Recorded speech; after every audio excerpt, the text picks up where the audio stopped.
اب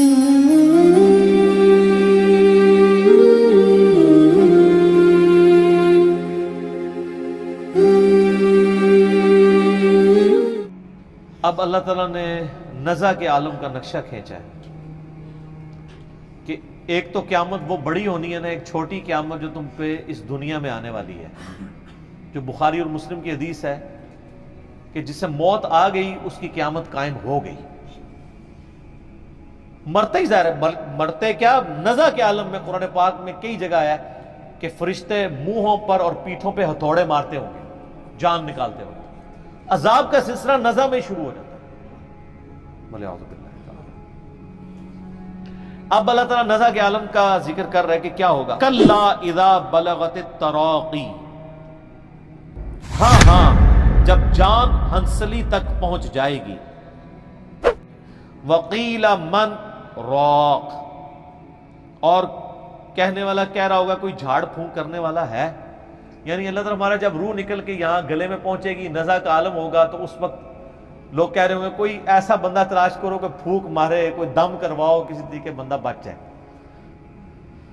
تو کچھ بھی نہیں ہو سکے گا، کوئی دنیا کا طبیب موت تو نہیں ٹال سکتا، کوئی دعا موت نہیں ٹال سکتی۔ موت ایک ایسی حقیقت ہے جو انبیاء سے بھی ٹلنے والی ہے۔ کل نفس ذائقۃ الموت، ہر جان کو جس کے اندر بھی روح یا جان ہے موت کا مزہ چکھنا ہے۔ بخاری مسلم میں حدیث ہے، اما عائشہ کہتی ہیں کہ نبی علیہ السلام اپنے صحت کے دنوں میں کہا کرتے تھے کہ اللہ تعالیٰ کسی نبی کو اس وقت تک موت نہیں دیتا جب تک کہ اسے جنت دکھا نہ دے، اور پھر اسے اختیار دیتا ہے کہ چاہے وہ دنیا میں رہے چاہے اللہ کی طرف جانے کو اختیار کرے۔ تو کہتے ہیں میں یہ اکثر حدیث سنتی تھی، اور جب آپ علیہ السلام پہ نزع کا عالم طاری ہوا تو آپ علیہ السلام بار بار یوں نگاہ اوپر اٹھاتے تھے، تو مجھے لگا کہ یہ وہ وقت ہے کہ نبی علیہ السلام کو یہ آفر کی جا رہی ہے۔ بلکہ اس سے پہلے ہی بخاری میں آتا ہے کہ نبی علیہ السلام نے ایک دن یعنی خطبہ دیا، اس میں آپ علیہ السلام نے وہ سورت پڑھی، اذا جاء نصر اللہ والفتح ورأیت الناس يدخلون فی دین اللہ افواجا۔ یہ آپ نے پڑھ کے آپ نے فرمایا اللہ تعالیٰ نے ایک بندے کو اختیار دیا تھا ایک جنرل بات کی، ایکس وائی زی، کہ چاہے تو اس دنیا میں رہے اور چاہے اللہ کے پاس چلا جائے، تو اس نے اپنے رب کو اڈاپٹ کیا۔ تو صحابہ کرام کہتے ہیں کہ ہم لوگوں نے تو اس تقریر کو حضور کی کیجول لیا، لیکن سیدنا ابوبکر نے رونا شروع کر دیا۔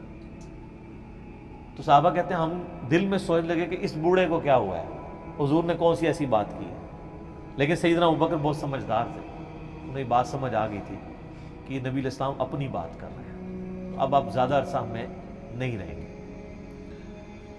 تو اللہ تعالیٰ ماتا ہے کہ جب یہ موت کا وقت آتا ہے نا تو لوگ پھر جھاڑ پھونک والے کو بھی تلاش کرتے ہیں، تو موت جس پہ طاری ہو رہی ہوتی ہے اس کی کیفیت کیا ہوتی ہے، وَظَنَّ أَنَّهُ الْفِرَاقُ، اسے سمجھ آ جاتی ہے کہ بس اب آ پہنچی ہے جدائی کی گھڑی، ہائے ہائے ہائے، اسے پتہ چل جاتا ہے کہ بھائی اب کام ختم، اب ریورس نہیں لگنا۔ اور یہی وہ لمحہ ہے جس کے بارے میں جامعہ ترمذی میں حدیث ہے کہ موت کے غرغرے سے پہلے پہلے توبہ قبول ہے۔ جب موت کا غرہ آتا ہے تو پھر نظر آ جاتا ہے نا، جنتیوں کو جنتی فرشتے نظر آ جاتے ہیں۔ میرا آپ لیکچر سنیں نا عذاب قبر کے اوپر، مسئلہ 117A اور B، 117A میں نے 10 آیات سے عذاب قبر ثابت کیا، اور 117B میں 17 حدیث بخاری مسلم سے پیش کی ہیں، کچھ ابو داؤد ترمذی سے، جس میں نے ایک نیک بندے کی جب روح نکلنے لگتی ہے اس کے ساتھ کیا معاملات ہوتے ہیں، اور ایک برے بندے کی روح، تو اس میں آپ حدیث میں دیکھیں تو وہ لوگوں کو نظر آ جاتا ہے کہ اب ہمارے ساتھ کیا معاملہ ہونے والا ہے، تو اسے تو گمان ہو جاتا ہے کہ میری آخری گھڑی آ پہنچی۔ وَالْتَفَّتِ السَّاقُ بِالسَّاقِ، اور پنڈلی پنڈلی سے جڑ جاتی ہے۔ آپ پتہ ہے یہ جو روح نکلتی ہے نا یہ پاؤں کی طرف سے نکلتی ہے، یوں نکل کے یوں جاتی ہے، اور جب وہ ایگزیکٹ کیفیت طاری ہوتی ہے، جن لوگوں نے یہ آبزرویشن کی ہوئی ہے نا، کئی لوگ ہمارے بھی جاننے والوں میں، کہ وہ نزع کے وقت جب روح نکل رہی ہوتی ہے اس وقت وہ یعنی اس مردے کے پاس موجود ہوں ایگزیکٹ اس وقت میں، وہ جو کیفیت طاری ہوتی ہے وہ بالکل اسی طریقے سے ہوتی ہے کہ ایسے ٹانگوں جو ہیں وہ انسان کی ایسے جڑ جاتی ہیں، پنڈلی سے پنڈلی مل جاتی ہے ایسے، اور پھر یوں نکلتی ہے روح۔ ظاہر ہے وہ روح نکلنا تو پھر جناب بڑا مشکل کام ہے۔ تو میں نے بتایا نا کہ وہ روح جب ایسے نکلتی ہے، جو فاسق کی روح تو پھر ایسے نکلتی ہے۔ سنن نسائی میں، ابو داؤد میں حدیث ہے کہ گویا کوئی شخص جو ہے وہ کانٹے والی چیز روئی میں داخل کر کے اس کو کھینچے، تو وہ کس طریقے سے ایک تار تار ہوتا ہے انسان۔ اللہ تعالیٰ موت کی سختیاں آسان فرمائے۔ پنڈلی سے پنڈلی جڑ جائے گی۔ الی ربک یومئذ المساق، اب تمہارے رب کی طرف کوچ کا وقت آ چکا۔ یعنی اللہ تعالیٰ فرماتا ہے جب یہ حالت ہوگی تو انسان کو پتہ چل جائے گا اب میں اپنے رب کے حضور پیش ہوں گا۔ اب اگر تو وہ شخص گناہگار ہے تو اس کے ساتھ کیا معاملہ ہونے والا ہے؟ فلا صدق ولا صلی، نہ تو نے تصدیق کی اور نہ نماز پڑھی، یعنی سچائی کی تصدیق نہیں کی، پیغمبروں کی باتوں کو سیریس نہیں لیا، خدا کے لیے نماز نہیں پڑھی۔ ولیکن کذب وتولی، بلکہ تو حق جھٹلاتا رہا اور منہ پھیرتا رہا۔ ثم ذهب الى اهله يتمطى، اور تو بڑے نخرے کے ساتھ اپنے گھر والوں کی طرف لوٹتا رہا۔ نبی علیہ السلام کی مجالس میں بھی بیٹھتے تھے نا، سنتے تھے، بات اٹریکٹ بھی کرتی تھی، پھر اسی اکڑ میں اپنے گھر والوں کے پاس آتے تھے بڑے نخرے کے ساتھ کہ ہاں جی ہو کے آئے ہیں، کوئی بات میں وزن ہی نہیں۔ نعوذ باللہ۔ اولا لک فاولا، تیری خرابی آ لگی ہے تیری خرابی۔ ثم اولا لک فاولا، تیری خرابی کا وقت آ چکا، پھر تیری خرابی کا وقت آ چکا۔ یہ 4 دفعہ ہے کہ آپ خیر منا لیں۔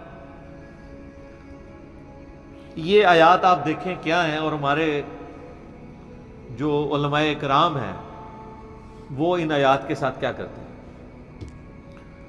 وہ انور شاہ کشمیری آپ کو پتا ہے بہت بڑے دیوبندی عالم دین تھے اور محدث بھی تھے۔ ان کے بیٹے جو ہیں عتیق الرحمان شاہ صاحب، جو آج سے 10 12 15 سال پہلے اہل حدیث ہو گئے، پڑھے ہوئے وہ دیوبندیوں کے مدرسے سے تھے۔ تو وہ اپنے دیوبندی مفتی کے بارے میں بتانے لگے، جس کے بارے میں میرا بھی کلپ ہے، وہ نام لینے کی ضرورت نہیں چونکہ اب ہم نے وہ پالیسی چینج کی، آپ کو پتہ چل جائے گا۔ عبدالستار عیدی صاحب کے بارے میں جنہوں نے گندی گندی باتیں کی تھی، تو میں نے پھر انہی کی گندی گندی باتوں میں سے الفاظ چن کے ان کو اسی طرح کا جواب دیا تھا، اچھا کر کے۔ تو اسی مفتی کے بارے میں وہ خود سناتے ہیں کہ جب ہم ان کے پاس پڑھتے تھے تو ہم ان کو کہتے تھے کہ 4 اماموں کا ذکر قرآن میں کہاں ہے؟ قرآن تو کہتا ہے کہ امام تو پیغمبر ہے، سورہ بنی اسرائیل میں بھی آتا ہے کہ وقت کا پیغمبر جو ہے اس کے ساتھ اٹھایا جائے گا، سورہ بقرہ میں بھی، سورہ نساء میں بھی، ہر شخص جو ہے اپنے امام کے ساتھ، امام سے مراد یا نامہ اعمال ہے یا اس کا لیڈر ہے۔ نبی علیہ السلام بھی گواہ امت کے خلاف گواہی دیں گے یا امت کے حق میں؟ تو کہتے ہیں وہ یہ آیت پڑھتے تھے، یہ قرآن میں 4 اماموں کا ذکر ہے، اولا لک فاولا ثم اولا لک فاولا۔ وہ کہتے ہیں یہ پہلا اولا جو ہے امام حنیفہ ہے، دوسرا اولا جو سر آسرے ہو تسی علماء سے پوچھ کے پوچھ جے۔ ایک ذمہ دار دیوبندی عالم بتا رہا ہے جس نے خود پڑھا ہوا ہے، وہ کہتا ہے وہ یہ آیت پڑھتے تھے کہ یہ 4 اماموں کا پہلا اولا جو ہے وہ امام حنیفہ ہے، دوسرا امام مالک ہے، تیسرا امام شافعی اور چوتھا امام احمد بن حنبل۔ حالانکہ یہ ترجمہ کیا ہے اس کا بن رہا ہے، خرابی۔ دیکھ لیں تیری خرابی آ پہنچی۔ تو اللہ کے بندو، یعنی اماموں کو بدنام کروا رہے ہو تم لوگ۔ یہ امام بھی زندہ ہونا تو ان کی باتیں سنیں، قرآن کے ساتھ کیا تعریف کرتے ہیں، بولے اعوذ باللہ۔ تو اللہ تعالیٰ فرماتا ہے کہ تیری خرابی آ پہنچی، پھر تیری خرابی آ پہنچی، پھر تیری خرابی آ پہنچی، تیری خرابی آ پہنچی۔ اَيَحْسَبُ الْإِنسَانُ أَن يُتْرَكَ سُدًى، کیا انسان یہ خیال کرتا ہے کہ اسے اسی طریقے سے چھوڑ دیا جائے گا؟ یعنی بنا کے چھوڑ دیا ہے، یہ شتر بے مہار ہے، اس کو اللہ تعالیٰ نے اپنی مرضی پہ چھوڑ دیا، اس کو کوئی پوچھنے والا نہیں ہے۔ أَفَحَسِبْتُمْ أَنَّمَا خَلَقْنَاكُمْ عَبَثًا، کیا تو نے یہ گمان کیا کہ ہم نے تجھے فضول ہی پیدا کر دیا اور تجھے لوٹ کے ہماری طرف نہیں آنا؟ یہ وہی چیز ہے۔ أَلَمْ يَكُنْ نُطْفَةً مِّن مَّنِيٍّ يُمْنَىٰ، کیا انسان منی کا ایک بے قدر قطرہ نہیں تھا جو ٹپکایا گیا تھا؟ انسان کی حقیقت یہ تھی، ایک بے قدر، جیسے ایک بے قدر بیج زمین میں بویا جاتا ہے اس سے درخت نکلتا ہے، انسان بھی ایک بے قدر منی کا قطرہ تھا جو ٹپکایا گیا تھا۔ ثم كان علقة فخلق فسوى، پھر وہ علقہ بن گیا، لوتھڑا بن گیا، فخلق فسوا، پھر اللہ تعالیٰ نے اسے سنوارا، اس کے اعضاء درست کر دیے۔ یہ علقہ کا ترجمہ پہلے تو خون کا لوتھڑا کیا جاتا تھا، اب یعنی یہ ایک لیچ لائک سبسٹینس کی بات ہے جو رحم مادر کے ساتھ چپکی ہوتی ہے، جو وہاں سے خوراک حاصل کر رہی ہوتی ہے۔ تو اللہ تعالیٰ نے کہ وہ علقہ بنا، اور اس کے بعد اس کے اعضاء کو اللہ تبارک و تعالیٰ نے بالکل درست کر دیا۔